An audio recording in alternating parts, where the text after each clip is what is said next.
membuka penerimaan murid baru TK Bintang Bersinar tahun ajaran 2022-2023 dengan kategori umur 3-6 tahun. Free uang pangkal loh. Mari Bapak Ibu segera daftarkan putra dan putrinya dan gabung bersama kami. Untuk info lebih lanjut, hubungi Miss Lily di 0895 3724 91861. Tuhan Yesus memberkati.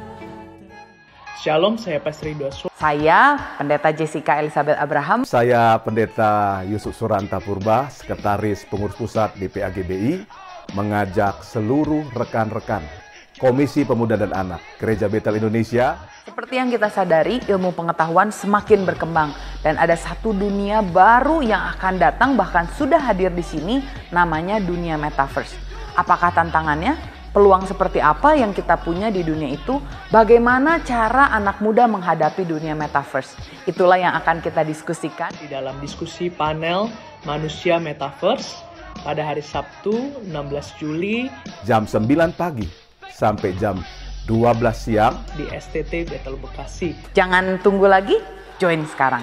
God bless you and see you. MDPJ Rayon 18, Menara Doa Pelayan Jemaat Rayon 18, diadakan kembali secara onsite di GBI Mega Bekasi, perdana dan juga disertai live streaming di channel YouTube GBI Rayon 18 pada hari Selasa 5 Juli 2022 pukul 19.00 waktu Indonesia bagian Barat atau jam 7 malam. Kepada seluruh pengerja pelayan Tuhan Rayon 18 yang tinggal di Bekasi, wajib untuk ikut secara onsite. Mari, hadirilah, Tuhan Yesus memberkati. Shalom Bapak Ibu yang dikasihi Tuhan. Kami mengundang Bapak Ibu untuk bersama-sama ke Tanah Perjanjian Yang akan diadakan tanggal 24 sampai dengan 31 Oktober 2022. dengan biaya hanya $2.290 perjalanan selama 8 hari langsung ke Yerusalem dan biaya dapat dicicil via Tokopedia. Segera daftarkan diri Bapak Ibu semua karena tempat terbatas. Shalom jemaat dikasih dalam Tuhan. Selamat datang di ibadah online dan selamat bergabung bagi Bapak Ibu Saudara yang baru pertama kali mengikuti ibadah online GBI Rayon 18. Kami mengundang Bapak Ibu Saudara untuk beribadah bersama kami di minggu-minggu yang akan datang. Sebelum mulai ibadah, marilah kita bersatu di dalam doa.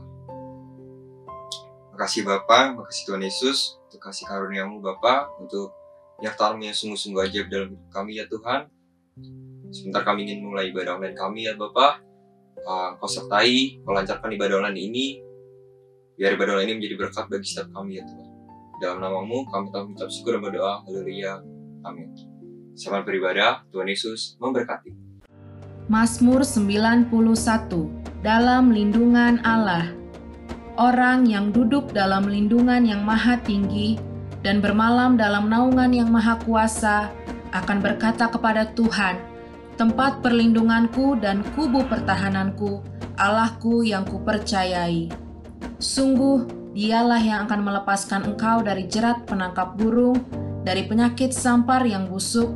Dengan kepaknya Ia akan menudungi engkau, di bawah sayapnya engkau akan berlindung, kesetiaannya ialah perisai dan pagar tembok. Engkau tak usah takut terhadap kedahsyatan malam, terhadap panah yang terbang di waktu siang, terhadap penyakit sampar yang berjalan di dalam gelap, terhadap penyakit menular yang mengamuk di waktu petang. Walau 1.000 orang rebah di sisimu dan 10.000 di sebelah kananmu, tetapi itu tidak akan menimpamu. Engkau hanya menontonnya dengan matamu sendiri dan melihat pembalasan terhadap orang-orang fasik. Sebab Tuhan ialah tempat perlindunganmu, yang maha tinggi telah kau buat tempat perteduhanmu. Malapetaka tidak akan menimpa kamu, dan tulah tidak akan mendekat kepada kemahmu. Sebab malaikat-malaikatnya akan diperintahkannya kepadamu untuk menjaga engkau di segala jalanmu. Mereka akan menatang engkau di atas tangannya, supaya kakimu jangan terantuk kepada batu. Singa dan ular tedung akan kau langkahi, engkau akan menginjak anak singa dan ular naga. Sungguh hatinya melekat kepadaku, maka aku akan meluputkannya. Aku akan membentenginya sebab ia mengenal namaku. Bila ia berseru kepadaku, aku akan menjawab. Aku akan menyertai dia dalam kesesakan. Aku akan meluputkannya dan memuliakannya. Dengan panjang umur akan kukenyangkan dia dan akan kuperlihatkan kepadanya keselamatan daripadaku. Shalom Bapak Ibu Saudara. Sama-sama minggu ini kita sama-sama menikmati hadirat Tuhan. Hari ini sama-sama kita bersuka cita. Sekali lagi mari berikan tepuk tangan kemuliaan bagi Tuhan Yesus. Haleluya.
Sama-sama kita diberkati Tuhan pagi hari ini. Sekali lagi sorakan haleluya.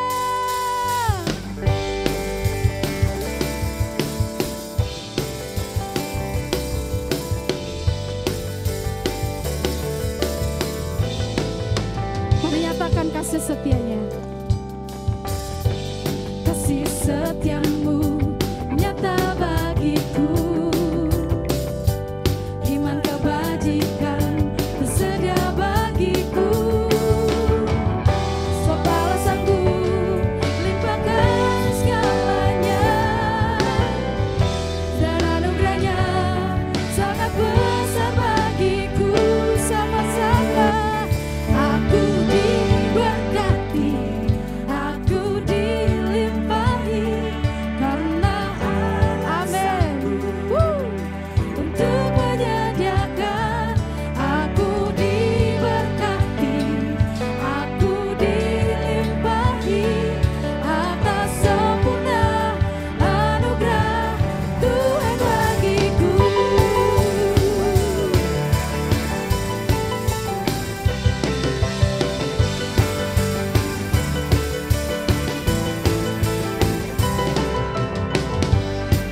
kasih setiamu nyata bagiku, iman kebajikan bersedia bagiku. Sebab balasanku limpahkan segalanya, dan anugerahnya sangat besar bagiku. Aku diberkati, aku dilimpahi, karena Allah sanggup untuk menyediakan. Aku diberkati, aku dilimpahi, atas sempurna anugerah Tuhan bagiku. Semua bersuka cita, sebab Tuhan mencurahkan berkat-Nya atas kita.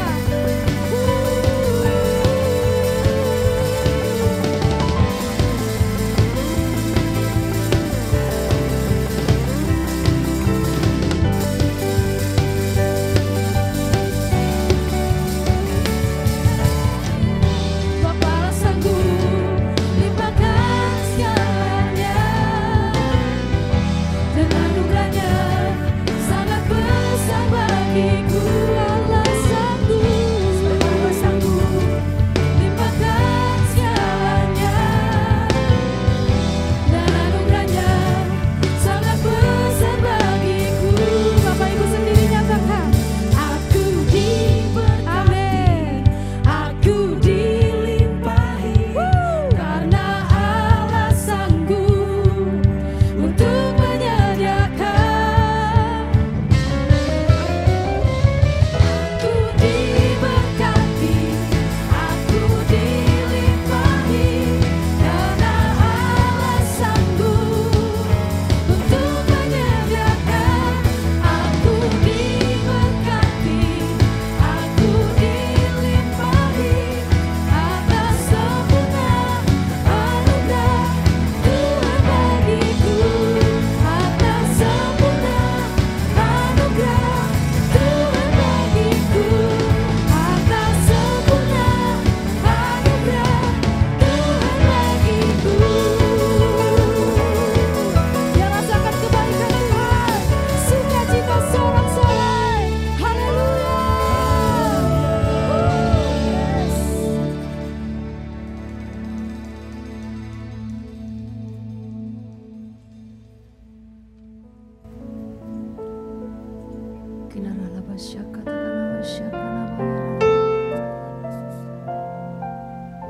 Kami mau masuk dalam hadirat-Mu ya Tuhan Yesus. Biar setiap umat-Mu mengalami perjumpaan dengan Engkau ya Tuhan. Ketika kami memuji menyembah Engkau, bahwa kami terus mengalir dengan hadirat Tuhan.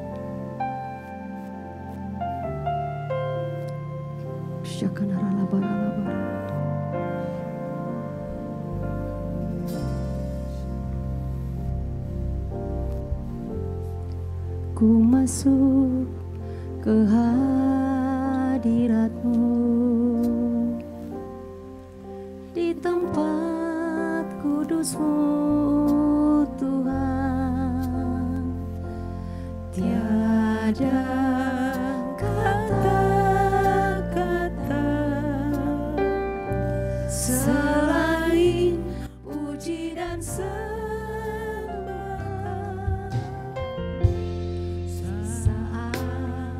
Saat alangkah indahnya Tuhan bersamamu selalu, memuji dan menyembahmu. Engkau Tuhan pujianku, Engkau Tuhan kemuliaanku, kekudusan-Mu penuhi tempat ini.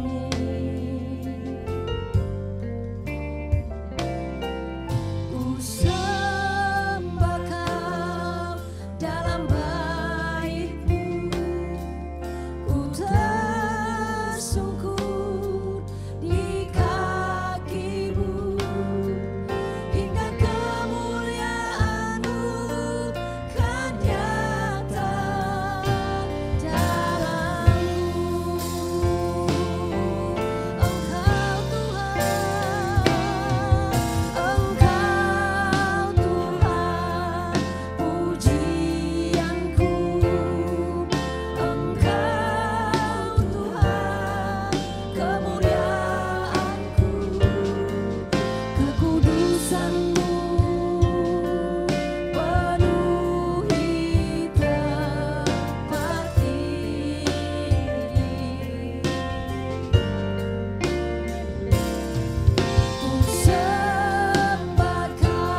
Haleluya, shikarala barashande.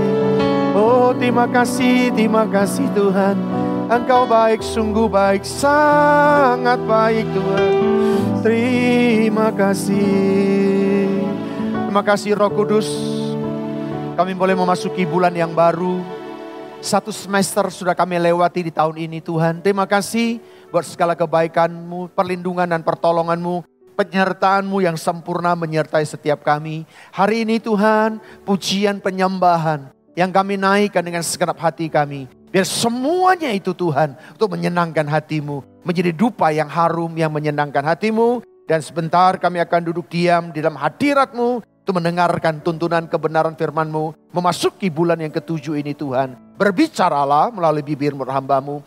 Urapi hamba-Mu, nyatakan pewahyuan-Mu yang baru turun di tengah-tengah kami. Dan urapilah setiap kami. Kami siap terima firman-Mu. Di dalam nama Yesus kami sudah berdoa. Yang siap terima firman Tuhan sama-sama kita katakan. Amin, amin. Puji Tuhan, shalom saudara, Bapak Ibu yang saya kasihi.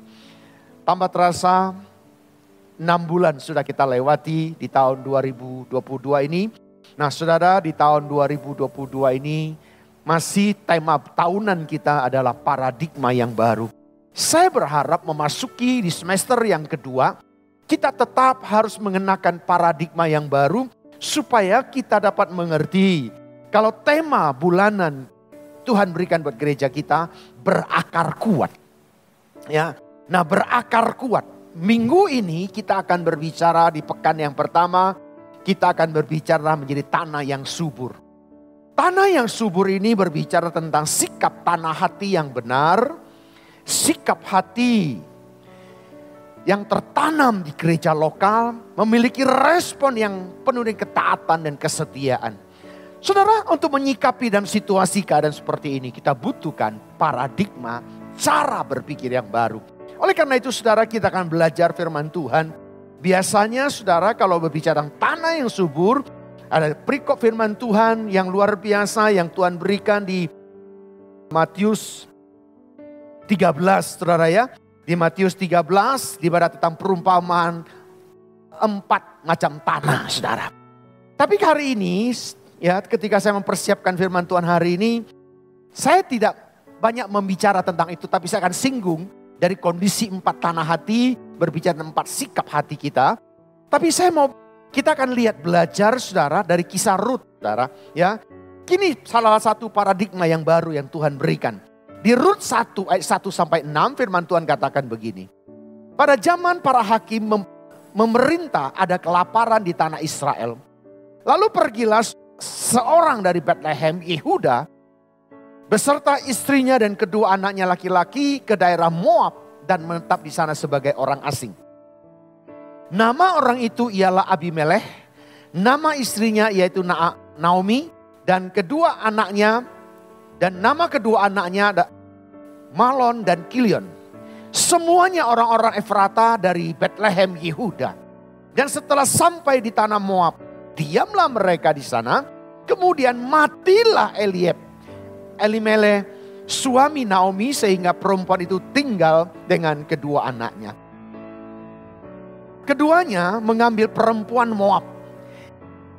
Yang pertama bernama Orpa, yang kedua bernama Rut, dan yang mereka diam di situ kira-kira 10 tahun lamanya. Lalu matilah juga kedua anaknya, yaitu Malon dan Kilion, sehingga perempuan itu kehilangan kedua anaknya dan suaminya.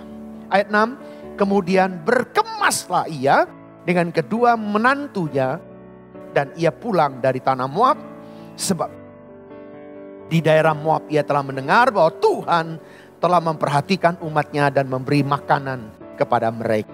Saudara, Alkitab kita sudah menyebutkan di tanah Kanaan adalah tanah yang berlimpah dengan susu dan madunya. Nanti saudara bisa baca di Keluaran 3 ayat 8 ini bercerita tentang itu saudara ya. Walaupun memang ada penduduk asli di situ saudara. Tapi tanah perjanjian, tanah Kanaan, tanah Bethlehem itu tanah yang penuh dengan susu dan madu. Nah, kota Bethlehem yang berarti the house of bricks.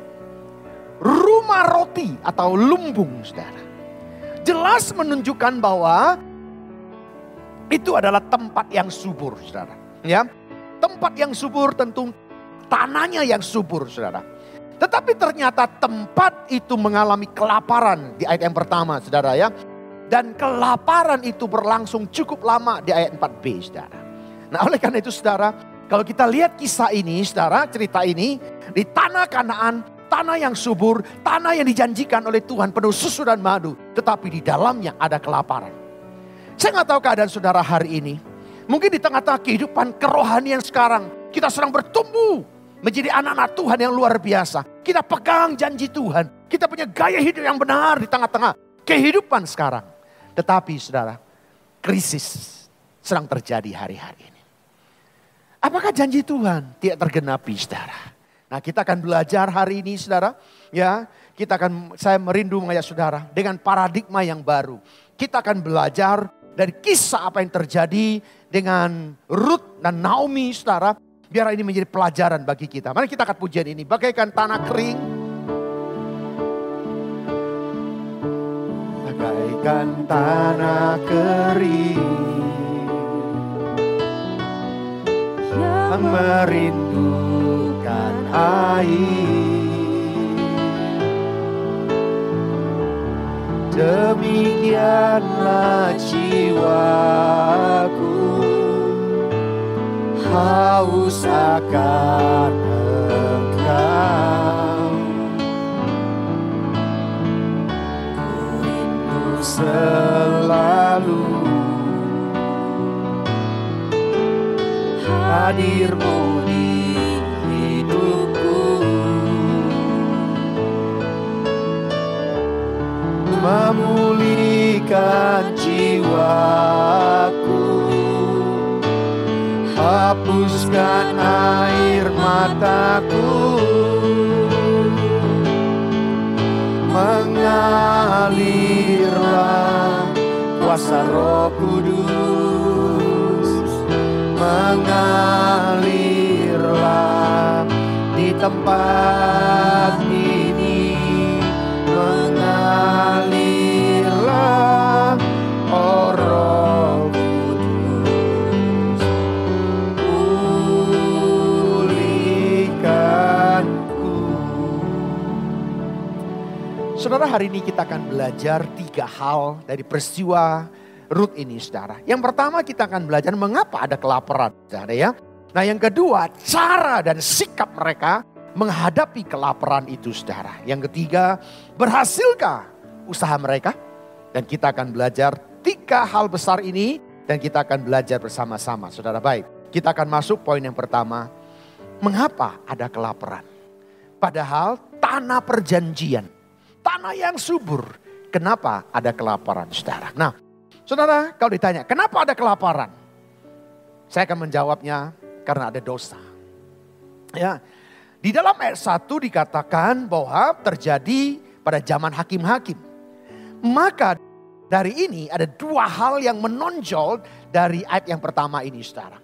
Yang pertama adalah adanya suatu siklus yang terjadi berulang-ulang kepada bangsa Israel. Bangsa Israel berdosa, Tuhan menghukum mereka. Nah, ketika Tuhan menghukum mereka, orang Israel bertobat.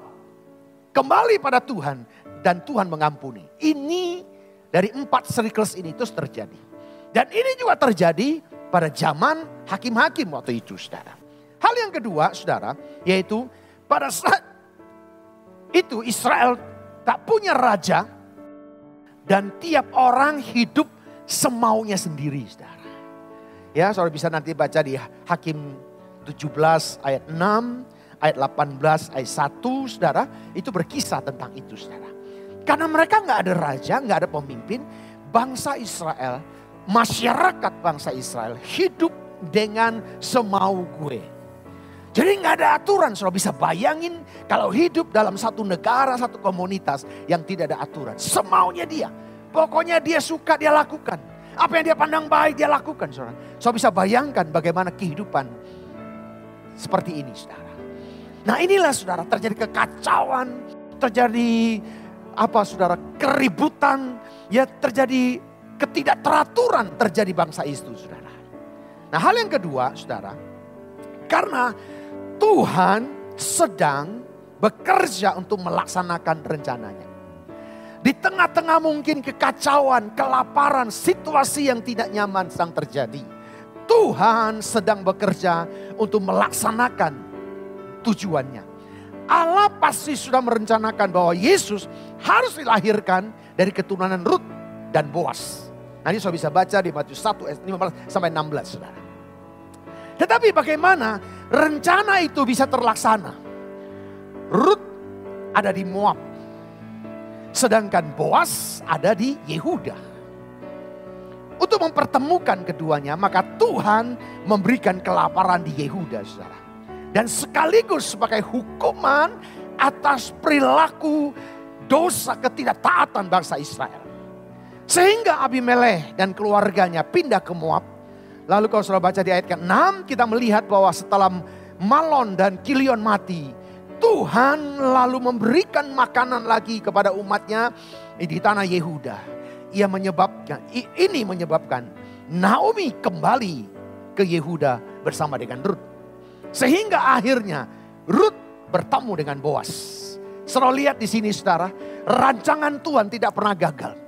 Rencana Tuhan tergenapi. Saya yakin percaya Bapak Ibu Saudara, apapun dan situasi keadaan dunia sekarang, rencana Tuhan atas setiap kehidupanmu, saudara, Tuhan pasti menggenapinya. Yang percaya boleh katakan yes. Mungkin sepertinya hari ini kau katakan mana mungkin Pak, mana bisa. Tapi sebagai hamba Tuhan saya mengingatkan kita belajar dari kisah Rut dan Naomi. Rencana Tuhan pasti tergenapi dalam hidupnya. Nah saudara, yang hatinya seperti kalau di Matius 13 ayat 19 katakan, kepada setiap orang yang mendengar firman tentang kerajaan sorga, tetapi tidak mengertinya, datanglah si jahat dan merampas yang ditaburkan ke dalam hati orang itu. Itulah benih yang ditaburkan di pinggir jalan. Saudara, sikap hati yang seperti di tepi jalan.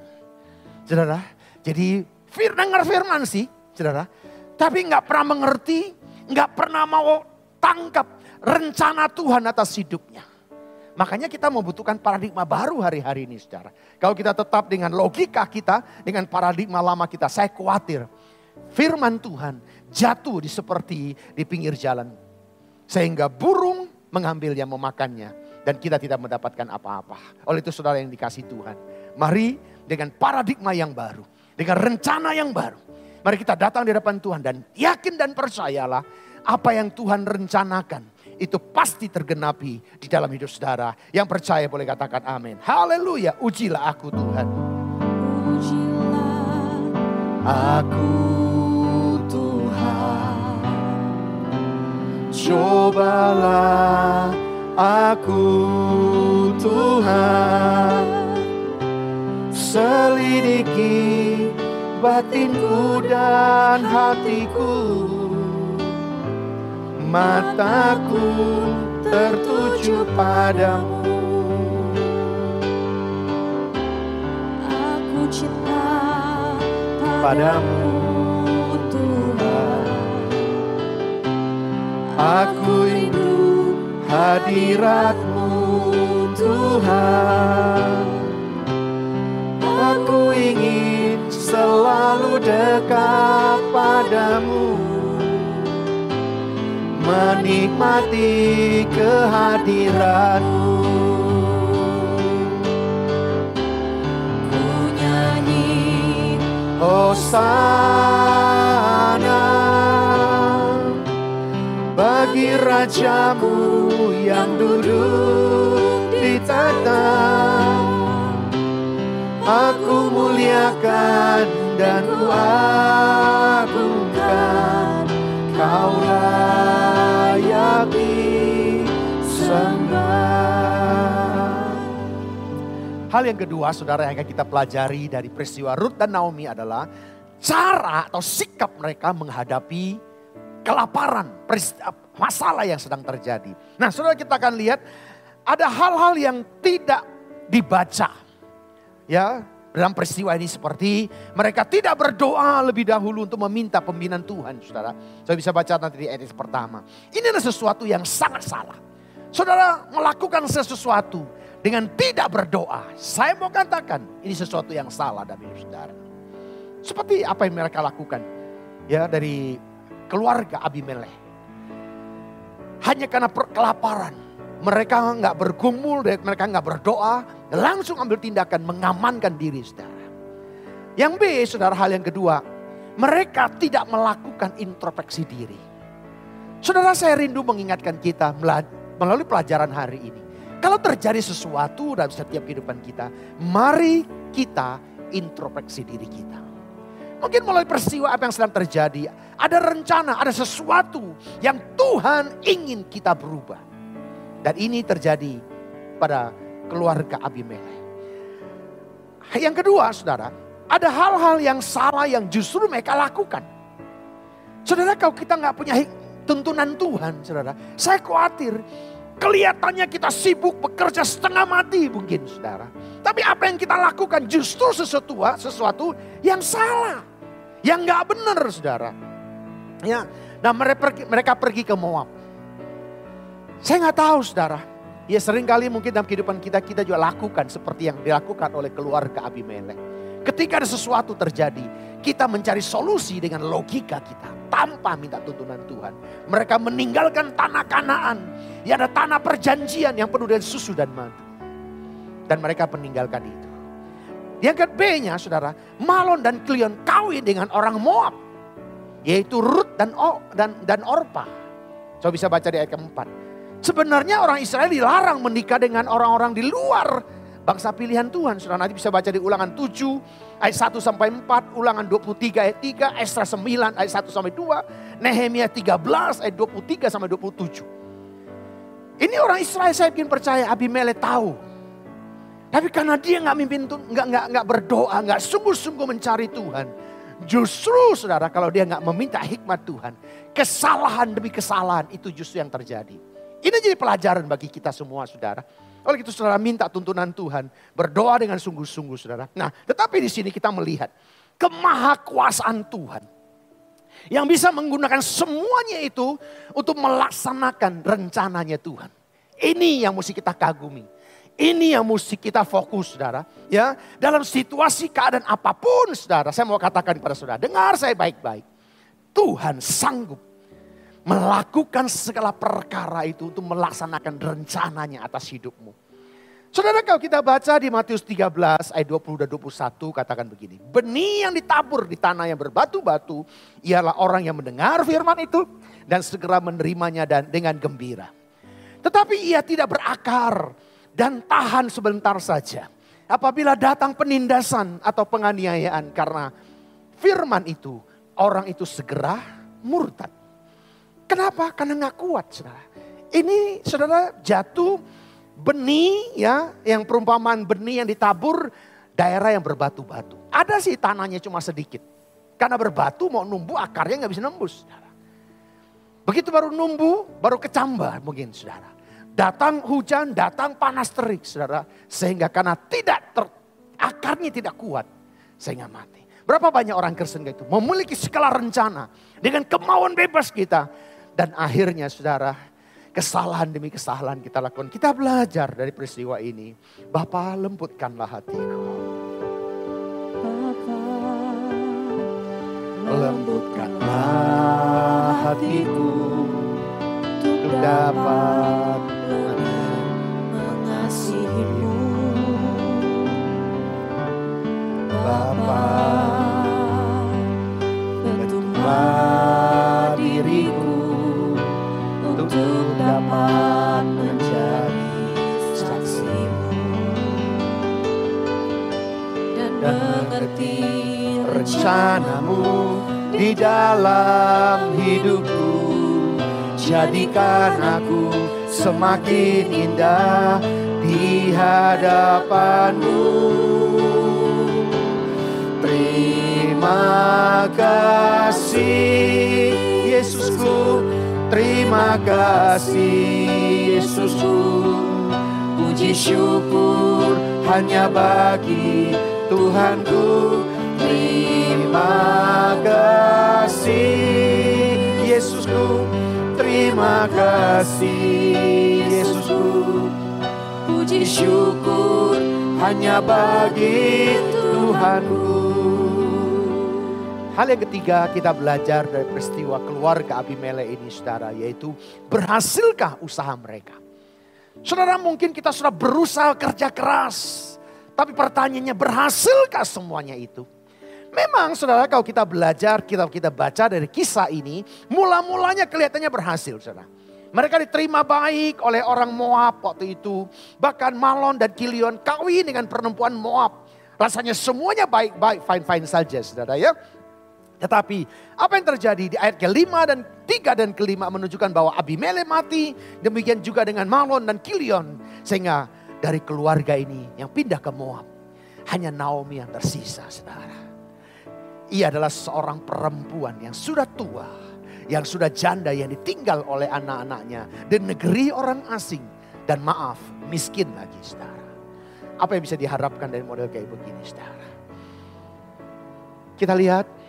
Nah, saya mau kembali saudara melihat Matius 13 ayat 33. Yang ditaburkan, benih yang ditaburkan di tengah semak duri, ialah orang yang mendengar firman itu, lalu kekhawatiran dunia dan tipu daya kekayaan menghimpit firman itu sehingga tidak berbuah.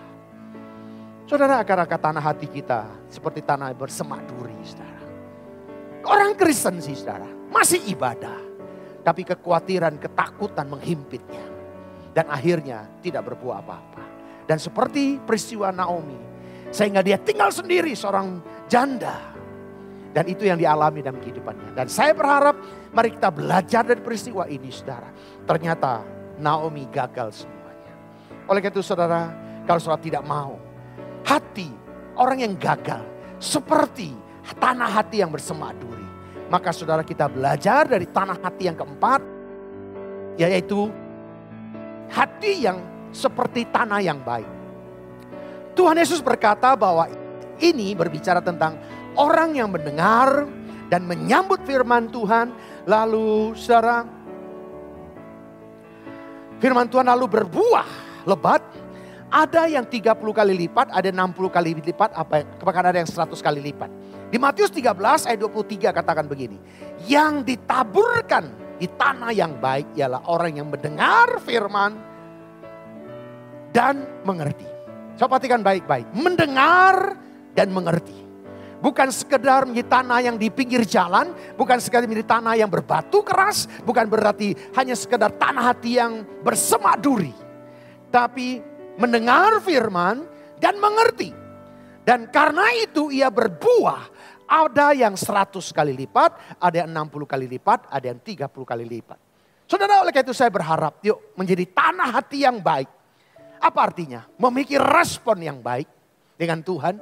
Mendengar firman Tuhan dan melakukannya dengan segenap hati. Bukan untuk dilupakan saudara. Mungkin di tengah-tengah dalam kita mempraktikkan iman percaya kita. Melakukan firman Tuhan. Mungkin banyak tantangan, banyak pergumulan yang kita hadapi. Tapi makanya saya mengajak, tetap respon dengan baik. Jangan komplain, jangan keluh kesah. Jangan khawatir, jangan takut. Tetap lakukan firman Tuhan dengan penuh ketaatan. Maka apa yang dijanjikan oleh Tuhan pasti tergenapi dalam hidupmu. Yang percaya boleh katakan amin. Dalam hadirat-Mu ya Tuhan. Kerinduanku dekat padamu. Lebih dalam lagi bersamamu. Hanya Kau Tuhan yang aku perlu. Tiada yang lain di dalam hidupku. Dalam hadirat-Mu ku sembah-Mu. Ku rasakan indahnya kasih-Mu dalam hadirat-Mu.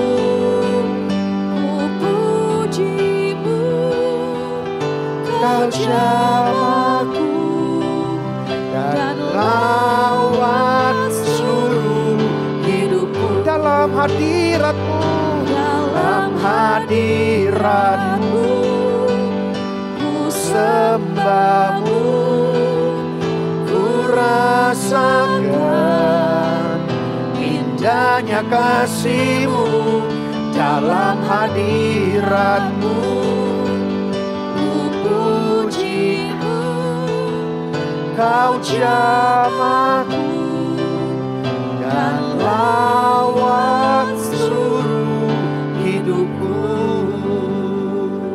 Roh Kudus, Kau lawat, Kau jamah seluruh hidup setiap kami Tuhan. Kalau hari-hari ini Tuhan, kami yang sedang menghadapi kekeringan, kami yang sedang menghadapi kekacauan, kami yang sedang menghadapi persoalan dan pergumulan di hidup. Dan saat ini kami boleh belajar dari 4 sikap hati ini Tuhan. Kami tidak mau di tanah hati yang di pinggir jalan. Kami tidak mau tanah hati yang berbatu keras. Kami juga tidak mau di tanah hati yang bersemak duri. Tapi kami mau di tanah hati yang baik. Roh Kudus, hamba sudah menyampaikan kepada firman-Mu. Hamba berdoa Tuhan, Kau lihat setiap anak-anak. Mari saudara yang punya pergumulan, punya masalah dalam hidupmu. Hatimu sedang galau hari-hari ini. Mari angkat tanganmu di hadapan Tuhan. Roh Kudus, Kau jamah, Kau jamah. Kau jamah Tuhan. Biar setiap kami boleh memiliki respon yang benar di hadapan-Mu. Sehingga kami boleh memiliki tanah hati yang baik. Kami tahu Tuhan, rencana Tuhan tidak pernah gagal. Rancangan Tuhan tidak pernah gagal. Oleh itu Tuhan, kami yakin percaya Tuhan. Kami pegang janji-Mu.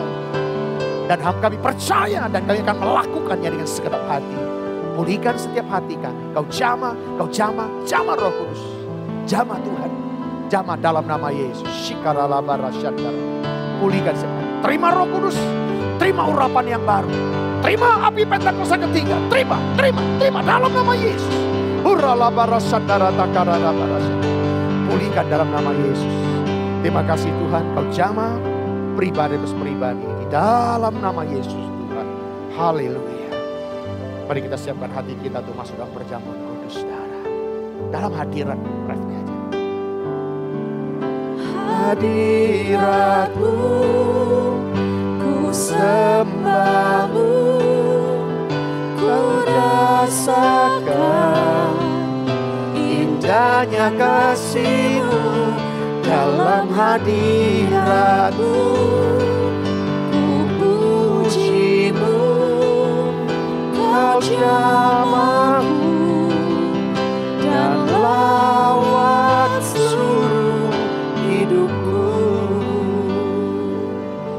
Tuhan, ampuni segala dosa dan kesalahan kami. Kau hari ini kami akan makan dan minum sehidangan dengan Kau sebelum kami terima tubuh dan darah-Mu. Ampuni setiap kami. Ampuni Tuhan dosa pikiran, dosa perkataan, dosa perbuatan kami.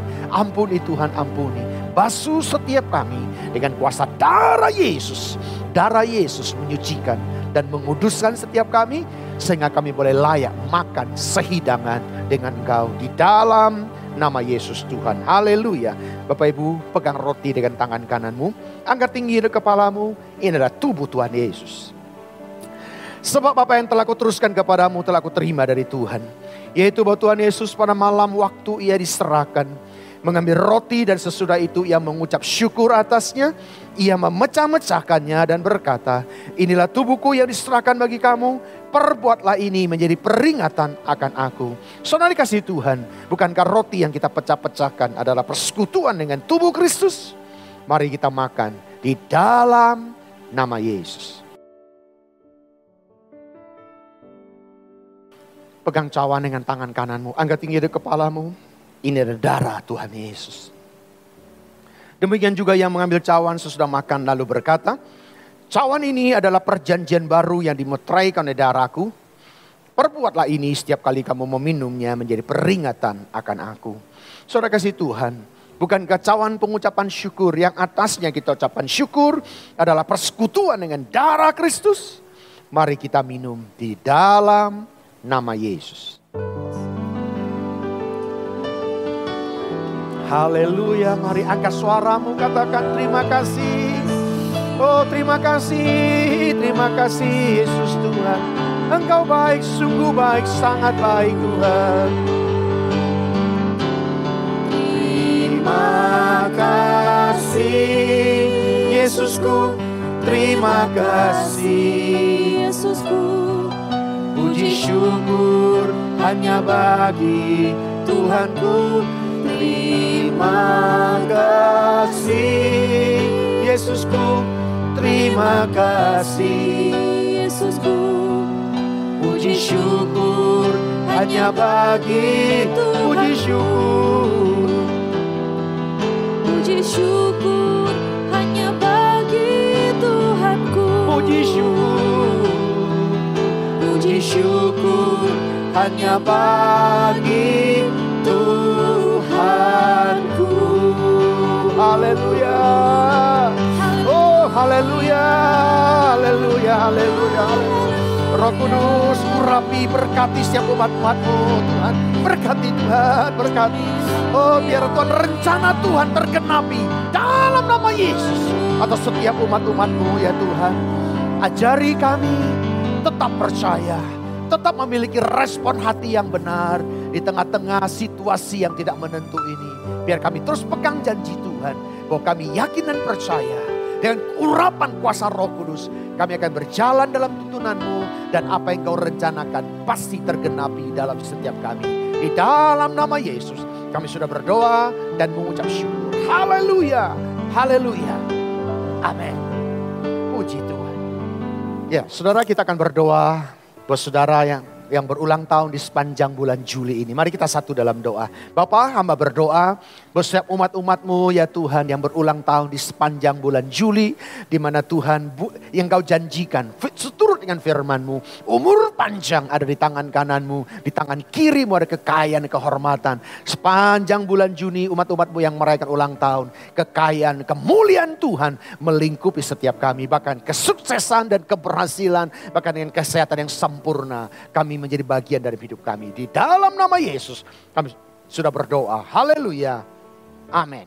Selamat ulang tahun. Tuhan Yesus memberkati.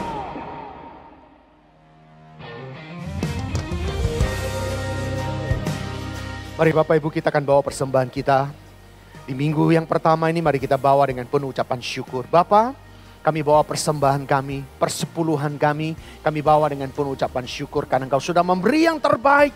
Sepanjang bulan yang kami lewati, Tuhan, kami boleh terima berkat-berkat surgawi. Dan kami akan bawa persepuluhan, persembahan yang terbaik ke dalam rumah-Mu dengan penuh cinta dan hormat kami kepadamu. Berkati melimpah-limpah apa yang kami tabur, Tuhan, untuk hormat kemuliaan nama-Mu. Dalam nama Yesus kami sudah berdoa. Haleluya. Amin.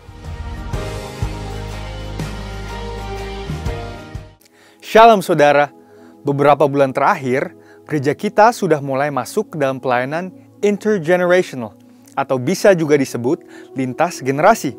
Istilah ini mulai muncul pada akhir abad ke-20 ketika penamaan generasi seperti baby boomer lahir untuk mengidentifikasi fenomena banyaknya anak-anak yang lahir pasca Perang Dunia Kedua pada tahun 1945 sampai 1960-an.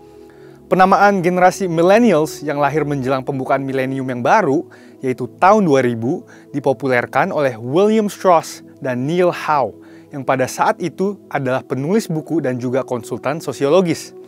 Dan teori mereka masih dipakai sampai hari ini untuk mempermudah mengidentifikasi perbedaan generasi yang ada di gereja. Namun ternyata, perbedaan generasi ini menunjukkan fenomena yang menarik, yaitu kontribusi setiap generasi terhadap gereja berbeda antara satu dengan yang lainnya. Dan kebutuhan mereka juga berbeda antara satu generasi dengan yang lainnya. Disinilah letak fungsi utama dari pelayanan lintas generasi. Alih-alih berfokus kepada satu generasi saja, gereja melihat sebuah pelayanan yang mewakili dan membuka interaksi antar generasi di dalam sebuah gereja lokal. Lalu apa dampaknya? Dampaknya adalah bahwa setiap karunia dan panggilan dari masing-masing generasi bisa terwakili dan kebutuhan setiap generasi terjawab. Kita sadar bahwa terkadang menjaga hubungan di antara yang sama generasinya saja sudah susah, apalagi membangun hubungan lintas generasi.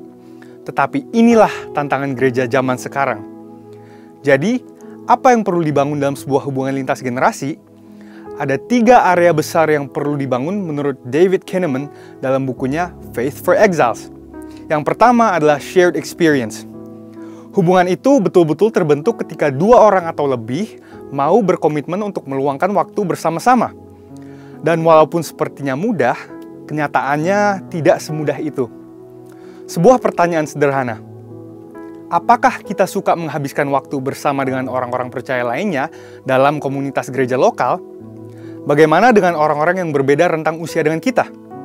Diskusi dan interaksi yang terjadi antar generasi akan menumbuhkan hubungan yang berkualitas. Yang kedua adalah shared goals. Hubungan lintas generasi tidak terjadi begitu saja. Perlu niat dan tujuan yang jelas dari kedua belah pihak. Apa yang ingin dicapai dari hubungan lintas generasi tersebut? Seperti ketika Elia berjumpa dengan Elisa. Hubungan yang tercipta memiliki tujuan yang jelas, yaitu untuk mewarisi pengalaman, pengurapan, dan panggilan dari Elia kepada Elisa. Atau ketika Paulus memanggil Timotius, tujuannya pun jelas, yaitu untuk mendidik dan memperlengkapi Timotius muda untuk menjadi hamba Allah yang nantinya akan meneruskan pelayanan Injil di tempat yang sudah ditentukan Allah baginya. Yang ketiga adalah shared emotions.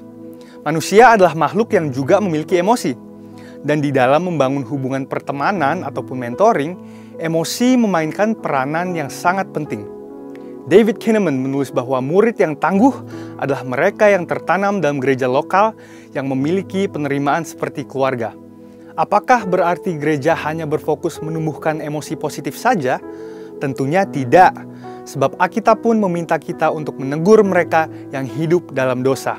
Tetapi, iklim emosi yang sehat akan membantu generasi muda untuk merasa diterima di gereja lokal mereka sebagai anak dan sekaligus dibentuk untuk menjadi murid yang tangguh.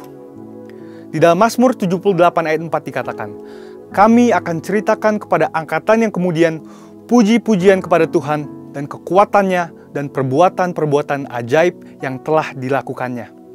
Pemazmur dalam hal ini Asaf memiliki komitmen untuk meneruskan pengetahuan akan mujizat Tuhan kepada generasi berikutnya agar tidak terputus ingatan mereka tentang Tuhan.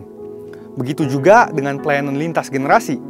Ini dilakukan karena visi yang Tuhan berikan kepada gerejanya begitu besar dan begitu luas, serta tidak mungkin diselesaikan hanya dalam waktu satu generasi saja. Artinya apa? Segala pengalaman, pengurapan, dan kesaksian hidup dari generasi sebelumnya perlu diteruskan kepada generasi penerus. Anak-anak muda yang berdiri di atas pengurapan dan pengalaman generasi sebelumnya akan bergerak lebih cepat, lebih tepat, dan lebih diurapi. Kesimpulannya adalah hubungan lintas generasi membutuhkan niat dari kedua belah pihak untuk saling merendahkan hati, mencari kepentingan bersama, dan kehendak Tuhan. Apa yang dibangun untuk diteruskan kepada generasi berikutnya bahkan tidak hanya ketiga hal di atas ini, yakni shared experience, goals, dan emotions, tapi juga shared faith. Seperti yang dialami anak rohani Paulus, yaitu Timotius. 2 Timotius 1 ayat 5 menunjukkan dengan jelas kepada kita bagaimana Timotius menerima warisan iman yang luar biasa dari ibunya dan neneknya sendiri. Sebab aku teringat akan imanmu yang tulus ikhlas, yaitu iman yang pertama-tama hidup di dalam nenekmu Lois dan di dalam ibumu Eunike, dan yang aku yakin hidup juga di dalam dirimu. Gereja yang membangun budaya lintas generasi memahami bahwa kehendak Tuhan untuk zaman ini berarti kehendak Tuhan untuk setiap generasi yang ada sekarang.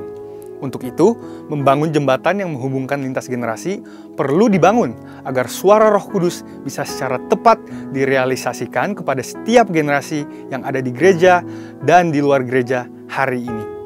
Saudara, untuk penjelasan lengkapnya dari tim teologi kami, silahkan klik link yang ada di atas atau scan QR Code yang tersedia. Tuhan Yesus memberkati. Shalom saudara yang saya kasihi.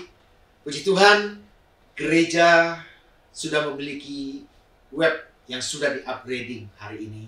Dan mulai saat ini, Bapak Ibu bisa mengakses segala informasi tentang gereja melalui web gereja, yaitu di www.gbi-18.org. Yuk kita akan berdoa buat web ini.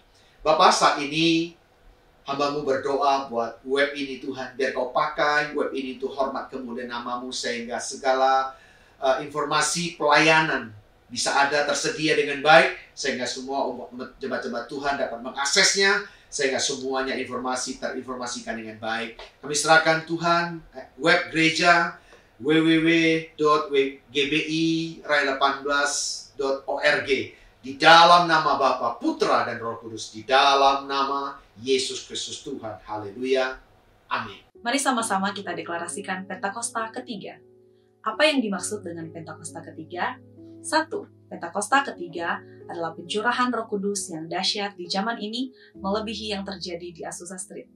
2. Pentakosta ketiga akan mengakibatkan penuaian jiwa yang terbesar dan yang terakhir sebelum Tuhan Yesus datang kembali.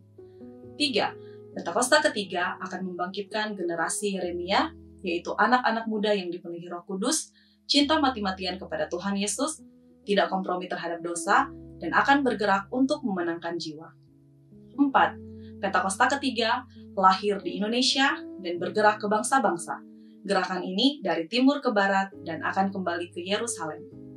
5. Pentakosta ketiga akan memberikan kuasa untuk menyelesaikan amanat agung dan setelah itu Tuhan Yesus datang kembali. Sebelum kita mengakhiri ibadah ini, mari sama-sama kita bersatu hati dan kita berdoa. Terima kasih Tuhan Yesus untuk setiap berkat Tuhan bagi setiap kami. Kami telah diberkati Tuhan melalui pujian dan penyembahan dan firman-Mu yang telah disampaikan. Dan saat ini Tuhan, kami rindu menaikkan doa-doa kami di hadapan-Mu. Saat ini kami rindu berdoa buat gembala pembina kami, Pak Niko dan keempat wakilnya ya Tuhan. Kami serahkan hamba-hamba-Mu ke dalam tangan-Mu. Dan kami percaya visi dan misi yang daripada Tuhan akan terus menuntun umat-umat-Mu Tuhan masuk di dalam perkenanan-Mu. Kami juga berdoa Tuhan buat karyawan kami, Bapak Gembala, Bapak Pendeta Andi Markus, dan keempat wakilnya Tuhan kami serahkan ke dalam tangan Tuhan, dan kami percaya hamba-hamba-Mu yang telah Engkau taruhkan atas Rayon 18 Tuhan akan membawa kami umat-umat-Mu semakin mendekat dan masuk di dalam hadirat Tuhan dan perkenanan Tuhan lebih lagi. Dan kami juga Tuhan rindu berdoa Tuhan, kami membawa bangsa dan negara kami, bangsa Indonesia ke dalam tangan Tuhan.